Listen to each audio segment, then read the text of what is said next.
अस्सलामुअलैकुम। वालेकुम अस्सलाम वरहमतुल्लाह। ये हमीदी नेटवर्क कौन है? ऑनलाइन क्लास हो रहा है सर?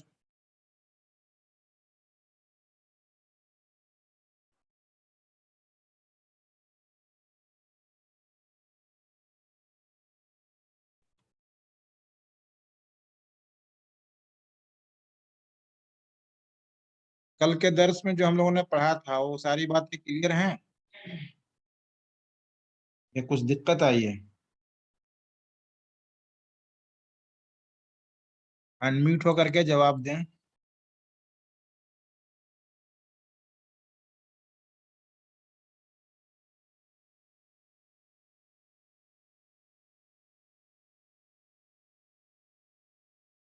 कहाँ चले गए भाई लोग?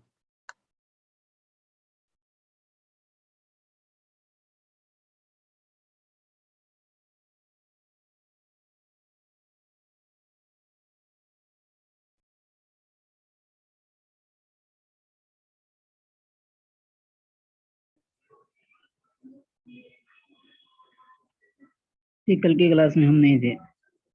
नहीं थे? कल कौन थे? ये रेडमी, सैफुल्लाह, शौकत रजा, ये लोग थे।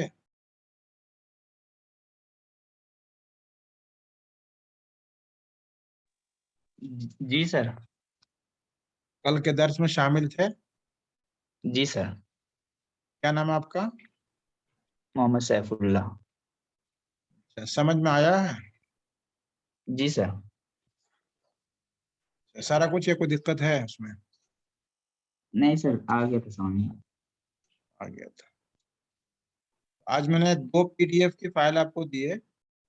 एक में 2 पेज है और बकिया में 5 या 6 पेज है। 5-6 वाले जी सर। पेज को बाद में पढ़ेंगे भी। पहले जो 2 पेज है उसको ओपन कर लेना है। 2 पेज वाले फाइल को हमने शेयर किया है, वही आपकी स्क्रीन पे डिस्प्ले हो रहा होगा, जिसका जी टाइटल जी है जी 5.7 फंक्शंस। आज जी हम लोगों को फंक्शन के बारे में समझना है, फंक्शन क्या होता है और इसका इस्तेमाल कैसे करते हैं।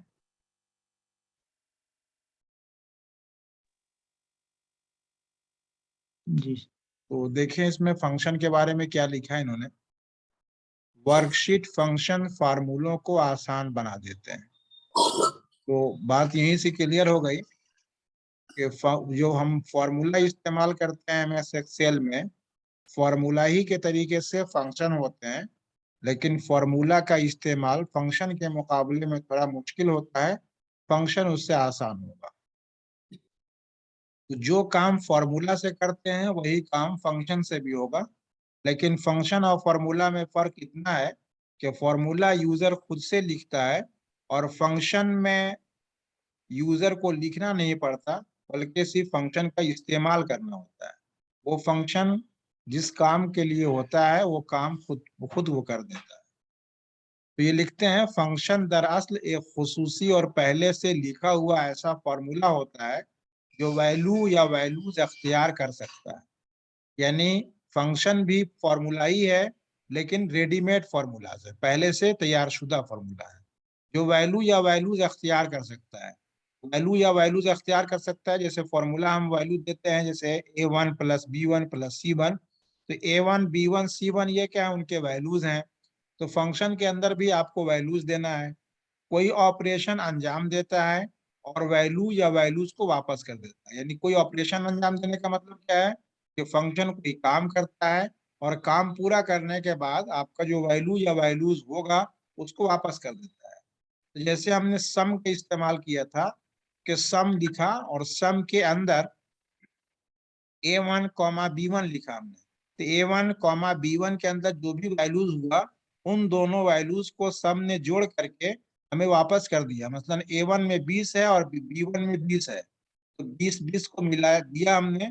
तो 20-20 पे काम करके फंक्शन ने हमको 40 वापस कर दिया। तो उसी को ये लिख रहे हैं कि वैल्यू या वैल्यूज को वापस कर देता है। आपकी वर्कशीट में मौजूद फॉर्मूला को सादा बना देता है या छोटा कर देता है।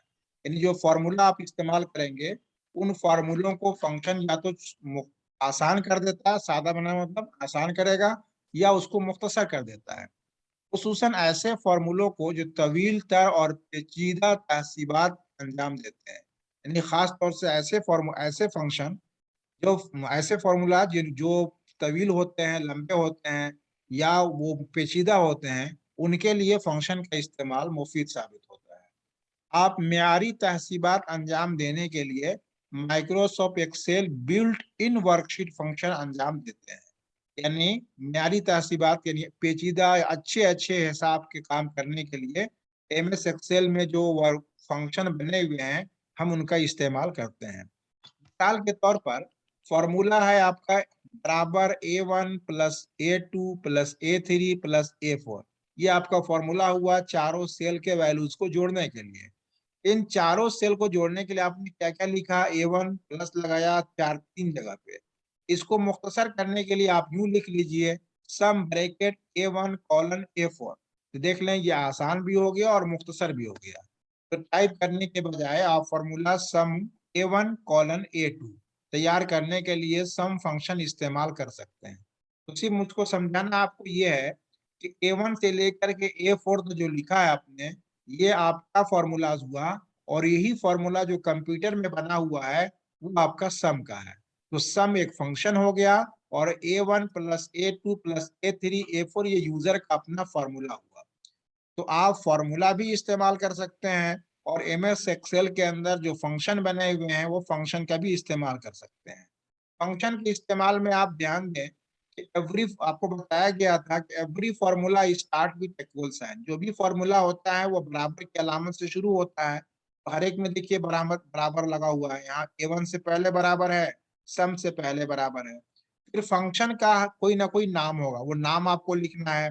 उसके बाद हर फंक्शन के साथ ब्रैकेट लगा होगा, ब्रैकेट कंपलसरी है फंक्शन के साथ। तो ये जो ब्रैकेट लगा हुआ सम के बाद ये ओपन ब्रैकेट, ये क्लोज ब्रैकेट, इस ब्रैकेट को लगाना जरूरी है, ये याद रखें आप। तो आपको बराबर का चिन्ह देना है, फिर फंक्शन का नाम लिखना है, उसके बाद ब्रैकेट लगाना है, और उस ब्रैकेट के अंदर आपको वैल्यूज लिखना है। खा वो वैल्यूज वैल्यूज आप डायरेक्टली सेल के वैल्यूज लिख दें या सेल का रेफरेंस लिख दें। और कल के डेट में आपको मैंने पढ़ाया था ऑपरेटर के बारे में कि एक कॉमा ऑपरेटर होता है जो सेपरेट करने के लिए इस्तेमाल होता है, एक कॉलन इस्तेमाल करते हैं रेंज बताने के लिए, और शीट और एक्सक्लेमेशन का मार्क बताते हैं किसी शीट को फॉर्मूला में ऐड करने के लिए। तो उन जो कल हमने पढ़ा था उसको फॉर्मूला में अगर यूज करना होगा तो उसी एतबार से आप यूज करेंगे। यहाँ पे देखिए जो ये दिखला रहे A1 plus A4, A1 comma colon A4, इसमें A1 भी A1 के बाद A2 A3, ये जो A1 से लेकर के A4 के बीच में जितने भी सेल आएंगे सारे के सारे सेल इसमें शामिल हो जाएंगे, इसलिए कॉलन का नाम रेंज ऑपरेटर दिया है। तो तैयार करने के लिए सम फंक्शन इस्तेमाल कर सकते हैं। एक्सेल फंक्शन को 10 जुमरों में ग्रुप बंद किया जाता है, यानी एमएस एक्सेल के अंदर जो फंक्शन है उन फंक्शन की 10 कैटेगरीज बनी हुई हैं। उन्हीं 10 कैटेगरीज में एमएस एक्सेल के सारे फंक्शन दस्तियाब हैं। माइक्रोसॉफ्ट एक्सेल फंक्शन के लिए standard tool bar function wizard पर क्लिक करें। ये फंक्शन विजर्ड एक आइकन बना होता है, उस आइकन पे क्लिक करेंगे तो जितने भी एमएस एक्सेल के फंक्शन हैं वो सारे फंक्शन अपनी दर्जाबंदी के एतबार से शो होंगे या दिखलाई देंगे। फंक्शन विजर्ड कहाँ पे है अभी मैं आपको करके दिखलाता हूँ। आप फंक्शन को फॉर्मूला में इंटर करके इस्तेमाल करते हैं। आप तमाम आर्गुमेंट्स को बंद करने के लिए ब्रैकेटों का इस्तेमाल करते हैं। अब यहाँ पे आप एक लफ्ज को याद रखिएगा, फंक्शन के अंदर ब्रैकेट के अंदर जो अल्फाज या जो वैल्यूज या जो सेल का रेफरेंस आप लिखेंगे उसको ये आर्गुमेंट बोलते हैं। तो जैसे सम के बाद A1 कॉलन A4 है, ये सम का आर्गुमेंट हुआ। तो हर फंक्शन के कुछ ना कुछ आर्गुमेंट होंगे, जिन आर्गुमेंट पे वो फंक्शन अपना काम करेगा। तो तमाम आर्गुमेंट को बंद करने के लिए ब्रैकेटों का इस्तेमाल कर सकते हैं, और उन ब्रैकेटों में इनफरादी आर्गुमेंट्स को एक दूसरे से अलहदा करने के लिए कॉमास का इस्तेमाल कर सकते हैं। तो जैसे यहाँ रेंज बताने के लिए यहाँ पे कॉलन का इस्तेमाल किया है। अगर आप हर सेल को अलग अलग दें, मान लें हमको A1 को जोड़ना है और A4 को जोड़ना है, तो A1 को जोड़ना है, A4 को जोड़ना है, A2 और A3 को छोड़ देना है, तो उस सूरत में आप क्या लिखेंगे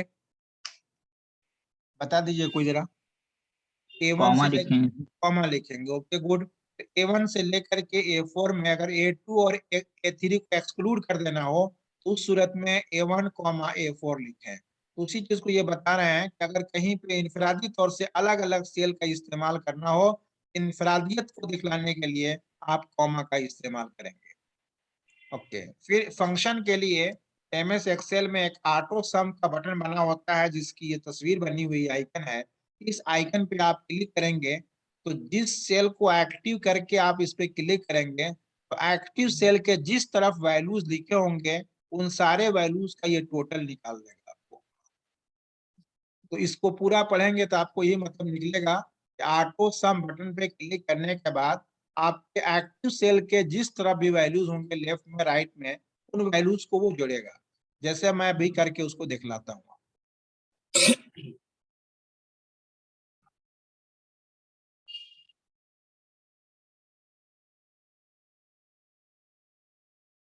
MS एक्सेल शो हो रहा है। Yes sir. अब यहाँ पे जैसे मान लीजिए ये वैल्यूज लिखे हुए हैं। अच्छा, उससे पहले वो जो फंक्शन विजार्ड बताया था इन्होंने, फंक्शन विजार्ड का आइकन ये है फॉर्मूला के लेफ्ट साइड में देखिए ये फंक्शन का आइकन है। इस पे आप क्लिक करेंगे तो फंक्शन विजार्ड का डायलॉग बॉक्स खुलेगा। ये खुल गया आपके। इन्होंने मोस्ट रिसेंट ये सेलेक्ट कैटेगरी है। इस कैटेगरी में जो 12 या 10 बताया था ये सारे कैटेगरी यहाँ पे अवेलेबल हैं। इसमें से जिस कैटेगरी का फॉर्मूला आपको इस्तेमाल करना है उस कैटेगरी को आप सेलेक्ट करें। जैसे हम टेक्स्ट को सेलेक्ट करते हैं, टेक्स्ट को सेलेक्ट करें। टेक्स्ट को सेलेक्ट करने के बाद इतने फंक्शन दिखाई दे रहे हैं।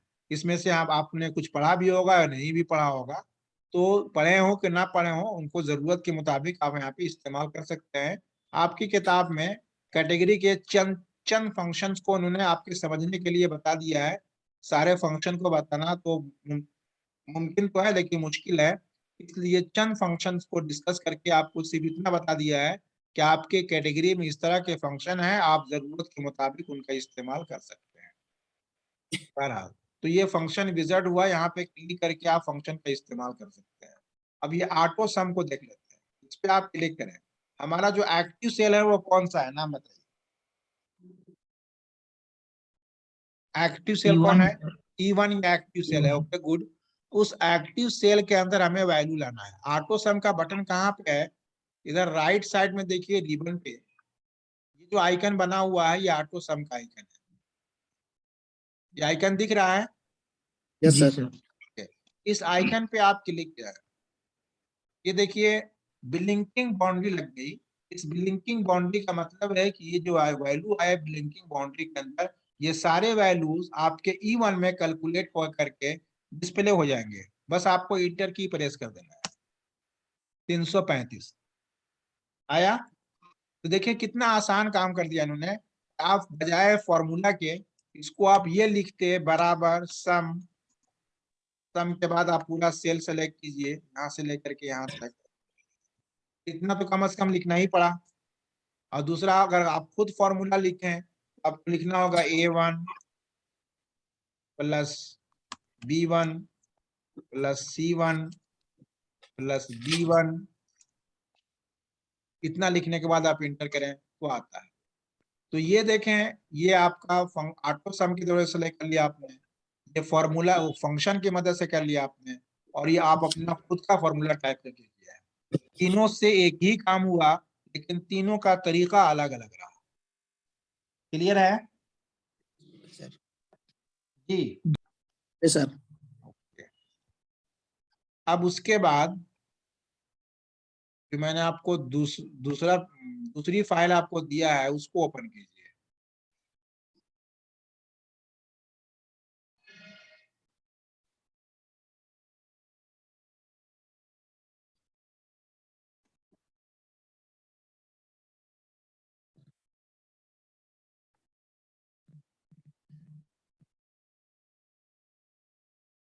दूसरा वाला क्या है?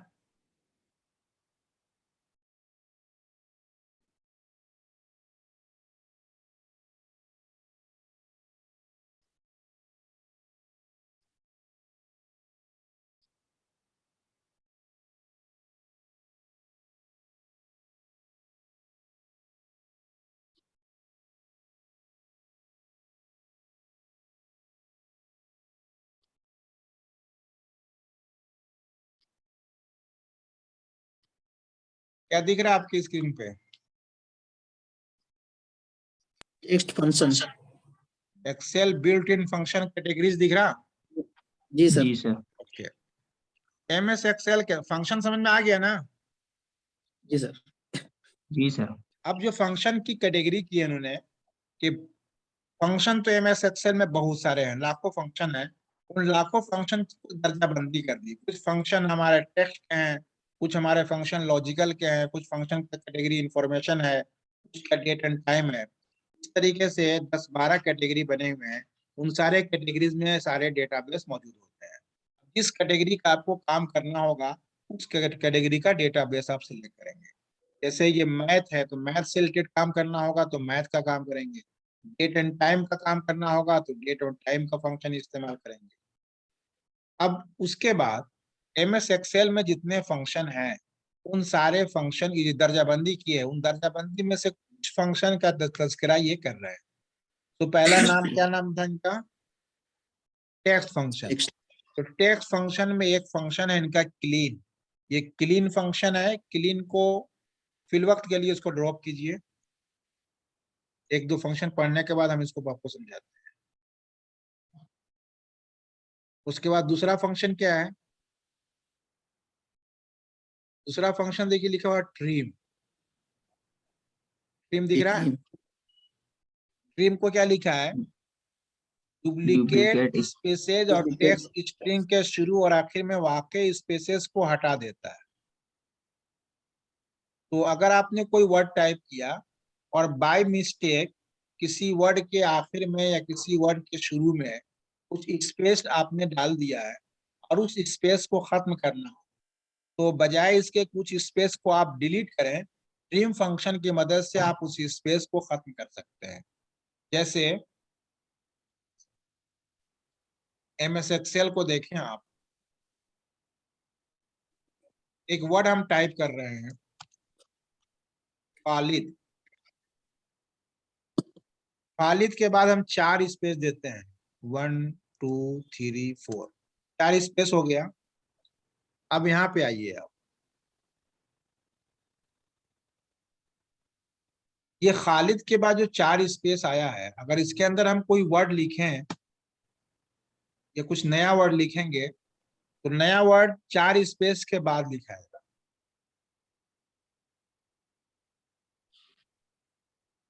ये जो खालिद रजा है, इस रजा के बीच में जो स्पेस हुआ, इस स्पेस को मान लीजिए कि खत्म करना है। तो कैसे खत्म करें? कहा इन्होंने इनके पास एक ट्रिम फंक्शन है, TRIM। अब उसके बाद जिसका स्पेस खत्म करना है उसका रेफरेंस लिख दीजिए, इंटर की प्रेस। ऊपर वाले का स्पेस देखिए और नीचे वाले का स्पेस देखिए, कुछ कम है या बराबर ही है? कम है सर। नहीं समझ में आया? कम है सर। जी सर। तो ट्रिम फंक्शन का काम क्या हुआ कि कोई भी लफ्ज आप टाइप करें और लफ्ज में एक स्पेस के अलावा अलग कई स्पेसेस अगर पड़ गए हों, और वो लफ्ज के शुरू में हो, आखिर में हो, बीच में हो, और उन स्पेसेस को ट्रंकेट करना है, खत्म करना है, तो आप ट्रिम फंक्शन की मदद से उसको आप खत्म कर सकते हैं। क्लियर है? ये कंप्यूटर इस खालिद रजा को, जो G3 में है और एक G5 में है, G3 और G5 के दो गो के हम खालिद रजा ही पढ़ेंगे। लेकिन MS को कंप्यूटर जहां अगर सर्च करेंगे या दोनों को अगर हम एक दूसरे को इक्वल देखना चाहेंगे कि दोनों इक्वल है या नहीं, तो कंप्यूटर दोनों को इक्वल नहीं बताएगा। ये बताएगा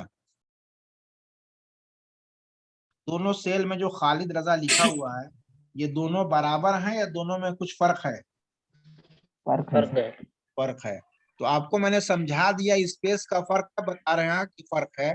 अगर स्पेस का फर्क नहीं बताया होता तो शायद जवाब यही होता कि दोनों बराबर ही है, सिर्फ एक में थोड़ी सी जगह ज्यादा दिख जी सर। रही, यही ना होता। जी कंप्यूटर सर। में अगर आप इस तरह के अल्फाज टाइप करें, जैसे ATM में आप पैसे निकालने जाएं, अगर किसी ATM में नाम आपसे पूछता है इंटर योर नेम, और इंटर योर नेम में आपने नाम देने में पहले स्पेस दे दिया या बाद में स्पेस दे दिया और इंटर की प्रेस कर दिया, तो आपके नाम को मिसमैच करके कहेगा this name is not available.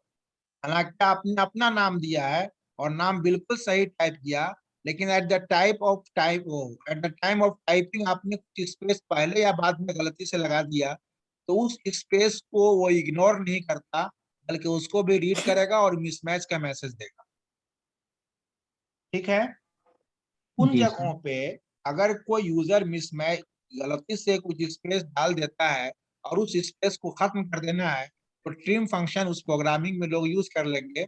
यही वो यूज करेंगे और ट्रिम रीड करेगा, तो जो एक्स्ट्रा स्पेस लगा होगा उसको खत्म कर देगा। बहरहाल, तो ट्रिम एक टेक्स्ट फंक्शन है और इस फंक्शन का काम क्या है?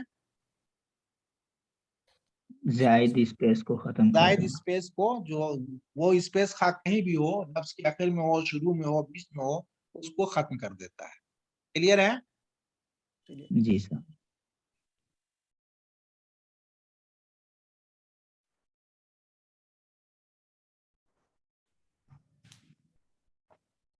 अब आइए अपनी किताब पे।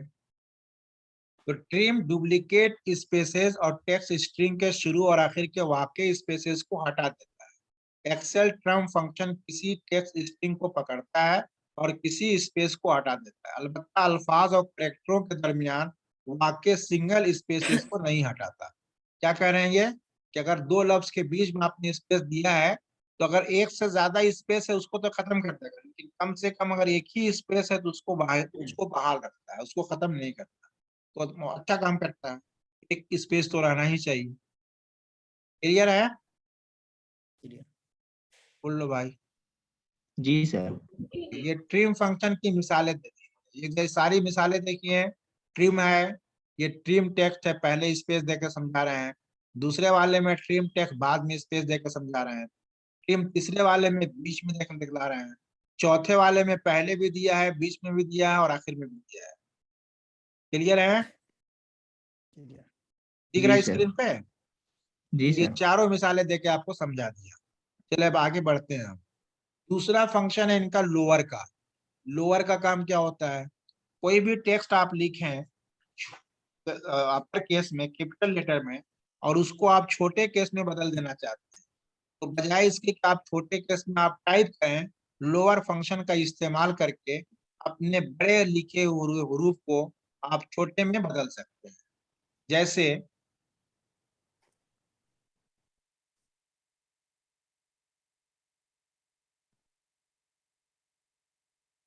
आप कैपिटल में लिखिए खालिद, उसको आप लोअर के साथ लगाइए।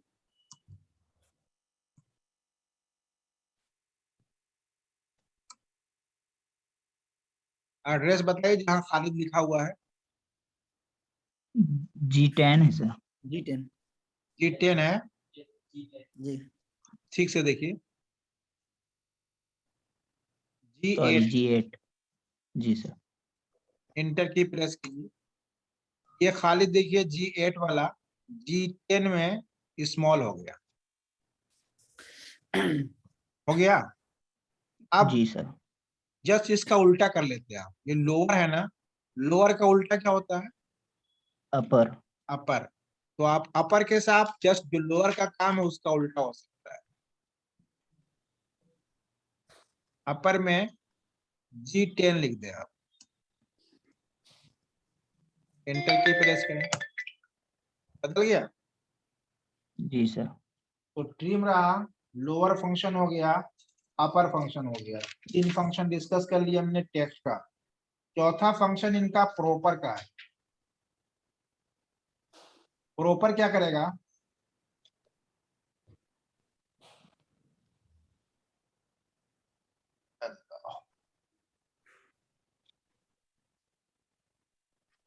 प्रॉपर में हमारे ख्याल से किसी भी लफ्ज के पहले करेक्टर को कैपिटल करेगा। देखता हूं proper.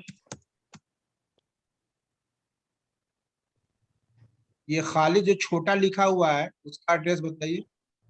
G10। G10।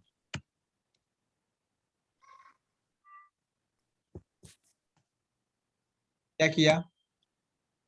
First letter को कैपिटल कर दिया। फर्स्ट लेटर कैपिटल किया, ओके। तो लोअर से सारे लेटर के लोअर हो जाएंगे, अपर से सारे लेटर अपर में हो जाएंगे, और ऊपर से किसी भी वर्ड का पहला लेटर अपर में हो जाएगा। ठीक है, जी सर। 3 फंक्शन हुआ। 3 फंक्शन के बाद वो 4 फंक्शन हमने डिस्कस कर लिया। 5वां फंक्शन है इनका कॉनकेटिनेट। क्या वर्ड है?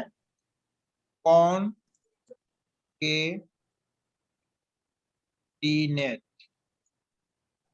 ये कॉनकेटिनेट एक फंक्शन है। कौन के? इसका वही काम है जो आपको मैंने बताया था ऑपरेटर में, ये अलामत। इस अलामत का इस्तेमाल क्या था? 2 वर्ड को जोड़ देता था 2 सर। वर्ड को जोड़ो, ओके गुड। तो 2 वर्ड को जोड़ते हैं हम। राशिद, रजा, इन दोनों को जोड़िए। यहाँ पे क्या लिखेंगे? डी, राशिद, मतलब एड्रेस लिख लें तो D14 एंड D15 एंड लगेगा E15। ना? जी सर, एंड लगेगा। E15, 15 नहीं Sorry। 14 14। जी। एंटर की दबाया आपने, ये दोनों सेल के वैल्यू जो टेक्स्ट में थे उसको जोड़ कर आकर रख दिया राशिद रजा। इसी जी। काम को हम फंक्शन की मदद से करते हैं। बराबर कॉनकेटिनेट, उसके बाद ब्रैकेट लगाइए, जिसको जोड़ना है उसका एड्रेस बता दीजिए। D14। से लेकर के E14 तक कॉलन लगा दिया उन्होंने। इंटर की दबाइए। क्या कह रहा है? स्पेलिंग मिस्टेक हो दिया मैंने, देखिए। Yes।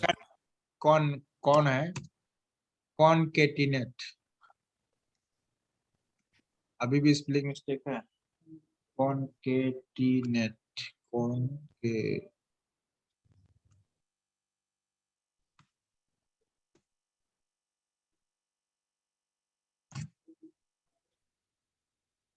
देखें, लाया?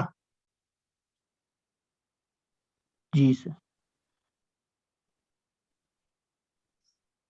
कॉन्केटिनेटेड।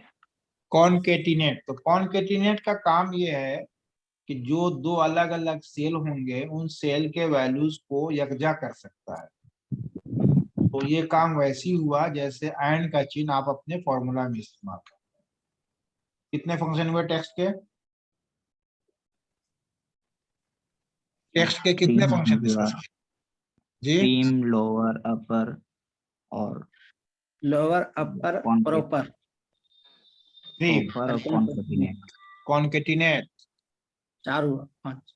5 हो गए। एक और फंक्शन इनके पास लेन है, लेन, LEN, लेन है। लेन का काम क्या होगा? कोई भी वर्ड है, उस वर्ड के अंदर कितने हरूफ हैं फासला के साथ, अगर उसमें आपने कोई स्पेस दे रखा है तो उसके साथ उसको शामिल करेगा। तो कितने हरूफ उस वर्ड के अंदर हैं, अगर ये पता करना है तो आप लेन फंक्शन का इस्तेमाल कीजिए। जैसे राशिद में कितने हरूफ हैं जी सर। जी? 6। 6 हैं सर। 6 हैं। कुछ स्पेस भी दिया हुआ है, जी। कितने स्पेस हैं? 1 1 सिंगल स्पेस। सिंगल स्पेस है। अब इसको हम लेन की मदद से फाइंड आउट करते हैं, ये बताएगा कितने इसमें साइज है इसकी। लेन D14 7 बताया। जी 7 सर। क्यों बताया? स्पेस को स्पेस को भी इंक्लूड शामिल कर कर दिया। लिया। अब एक काम कर दीजिए आप, लेन के साथ ट्रिम फंक्शन का भी इस्तेमाल कीजिए। स्पेस को खत्म करके हमको साइज बताओ। उसी फंक्शन में स्पेस भी खत्म हो जाए और लेंथ भी पता चल जाए। हो सकता है ऐसा काम? कॉमा है? लगा के, कॉमा लगा के दूसरा।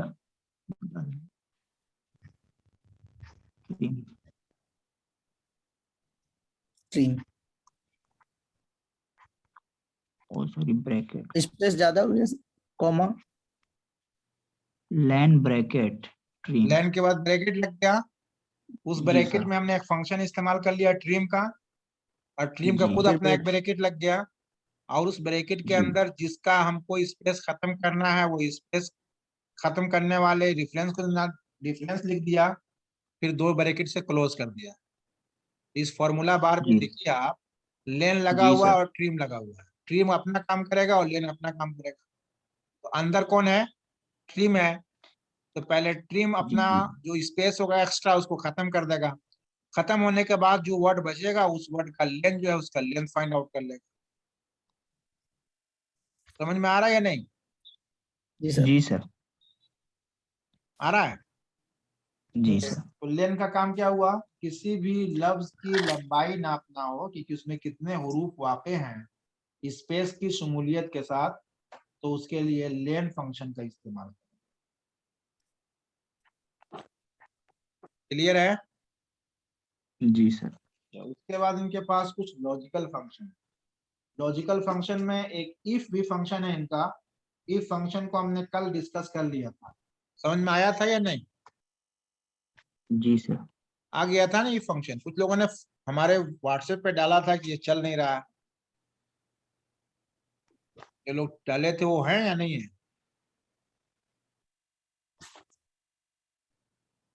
अच्छा, तो डिवीजन में आपने फर्स्ट सेकेंड थर्ड निकाल दिया था। कल मैंने बताया था आपको कि फर्स्ट सेकेंड थर्ड निकाल के दे मेरे व्हाट्सएप पे डालिएगा। बहरहाल अगर नहीं निकाले होंगे तो फिर ट्राई आउट कीजिएगा, और ये फंक्शन की मदद से उसका डिवीजन निकालने की कोशिश कीजिएगा कि फर्स्ट कैसे होगा, सेकेंड कब आएगा, थर्ड कब आएगा। अब आइए जी जरा। सर। अच्छा, अब आइए किताब पे जरा।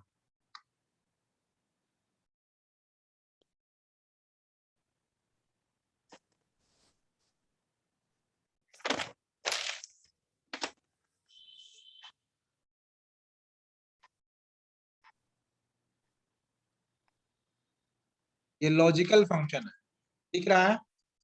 जी सर दिख रहा है।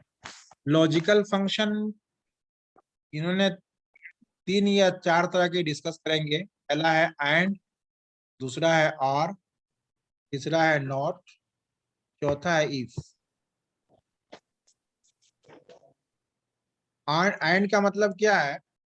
और एंड का मतलब होगा कि जब आप जो भी लॉजिकल फंक्शन होंगे, उस लॉजिकल फंक्शन का जो आउटपुट आपको मिलेगा, मैंने कल के दर्स में बताया था, या तो उसमें यस मिलेगा या नो, ट्रू मिलेगा या फॉल्स। तो अगर दो आपके पास कंडीशन है और दो कंडीशन को कंबाइन करके यस या नो कराना है आपको, तो वहां पे आप एंड का इस्तेमाल करेंगे। अगर दो कंडीशन में कोई एक के सही होने पे आपको यस कराना हो, तो वहां पे आप आर का इस्तेमाल करेंगे। पहले हम एंड को देख लेते हैं। एंड बहुत से यूजर डिफाइंड कंडीशन को टेस्ट करता है और ट्रू के शक्ल में लौटा देता है। अगर तमाम कंडीशन की कीमत ट्रू आएगी, क्या लिखा है? हाँ की जाती है। नहीं, उसका मतलब है कि जितने कंडीशन आपने लगाए हैं, अगर तमाम की कीमत जो है ट्रू आती है, मतलब सही है, तो वो ट्रू आएगा, वरना तो फॉल्स करार दी जाएगी। Function and function and Excel बहुत से यूजर डिफाइंड कंडीशन की जांच करता है। टेस्ट और नतीजा बरामद होता है, वो ट्रू होता है, बशर्ते के तमाम कद्र ट्रू, क्या तो लिख दिया की जाती हो, मतलब तमाम कद्र ट्रू हो तो, और वो फॉल्स हो जाती है अगर उसमें कोई भी एक फॉल्स हो तो। अब जैसे आप मान लीजिए, मिसाल के तौर पे,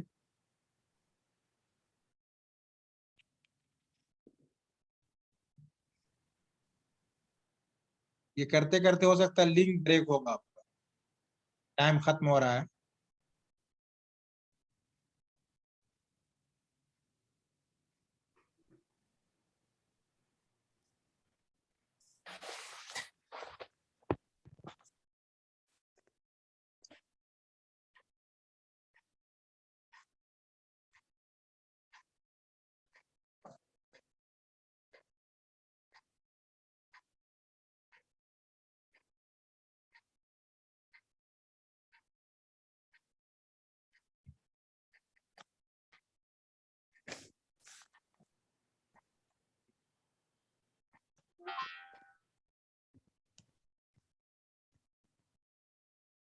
में देखें तो क्या लिखा हुआ, A1 बराबर B1, नतीजा क्या दिया आपको, फॉल्स दिया false ना। दिया। जी सर।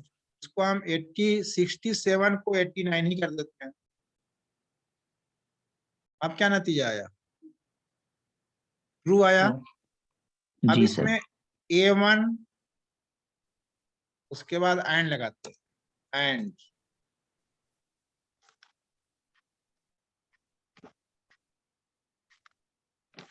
A1 बराबर B1।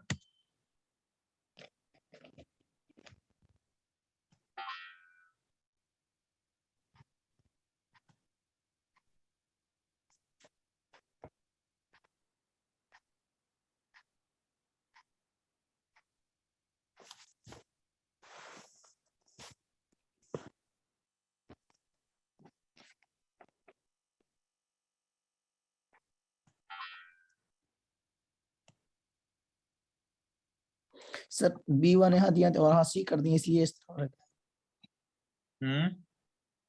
यहाँ शुरू में जो A1 B1 दिए हैं, फिर बाद वाला में दिए हैं, एंड के बाद A1 C1 दे दिए हैं, इसलिए इस तरह क्या वही चेक करना था ना, A1 C1 के बराबर है कि नहीं।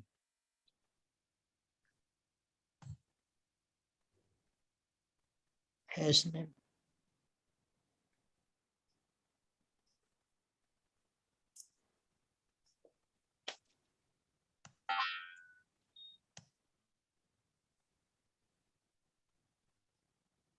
A1 बराबर B1 एंड A1 बराबर C1, तीनों तो बराबर ही है।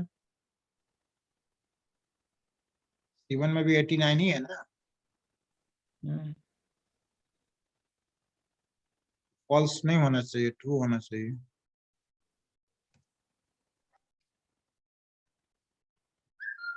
चलें, इसको हम कल देखते हैं इंशाल्लाह। तो टेक्स्ट वाला जो फंक्शन है उसको आप डिस्कस कर लीजिएगा, देख लीजिएगा पढ़ करके। हम कल लॉजिकल फंक्शन वगैरह डिस्कस करेंगे।